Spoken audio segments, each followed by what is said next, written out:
Be be نے programme یہ بنایا اپنے فوجیوں سے مشورہ کر کے، وہ چل پڑی۔ وہ سلیمان علیہ السلام سے 2400 کلومیٹر دور تھی۔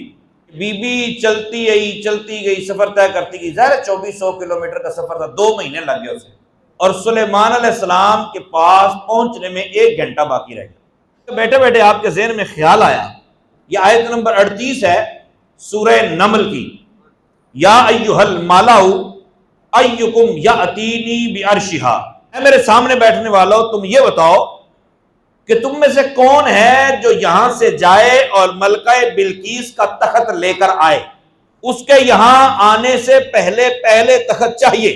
ایک جن اٹھ کے بولا، اس نے کہا انا آتی کبھی قبل ان تقوم من مقامک، اس نے کہا جی تسی یہ تو اٹھن تو پہلے 3-4 گھنٹے کا ٹائم مینو دیو، 2400 کلومیٹر جانا تھا، 2400 کلومیٹر آنا تھا، گوگل کا زمانہ نہیں تھا، آپ نے فرمایا بیٹھ جا، مجھے اس سے بھی پہلے چاہیے۔ اب قرآن کا فیصلہ ہے، قال الذی عندہ علم من الکتاب، اس نے کہا جس کے پاس کتاب کا علم ہے، اس نے زبور سیکھی سلیمان علیہ السلام سے، سلیمان علیہ السلام نے سیکھی داؤد علیہ السلام سے، داؤد علیہ السلام نے سیکھی اللہ پاک سے، جس کے پاس اتنے وسیلوں کے بعد علم تھا وہ اٹھ کے کھڑا ہو گیا۔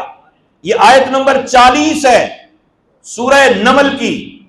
فرمایا اس نے کہا انا آتی کبھی قبل ان یرتد الیک طرفک، حضور سوچنے کی ضرورت ہی نہیں ہے، بس آپ آنکھ جھپکے، آپ کی آنکھ جھپکنے سے پہلے تخت آ جائے گا۔ سورہ نمل کی آیت نمبر 40 یہ بتا چکی کہ حضرت سلیمان علیہ السلام نے جب یہ کہا تو وہ کھڑا ہوا جس کے پاس زبور کا علم ہے، وہ اٹھ کے کھڑا ہوا، میں لے کے آؤں گا۔ فلما رآہ مستقرا عنده، سلیمان علیہ السلام نے آنکھ جھپکی، دیکھا تو تخت سامنے پڑا ہوا تھا۔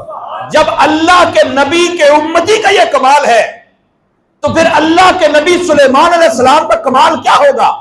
جب بیٹے کا یہ کمال ہو تو پھر باپ داؤد علیہ السلام کا کمال کیا ہوگا؟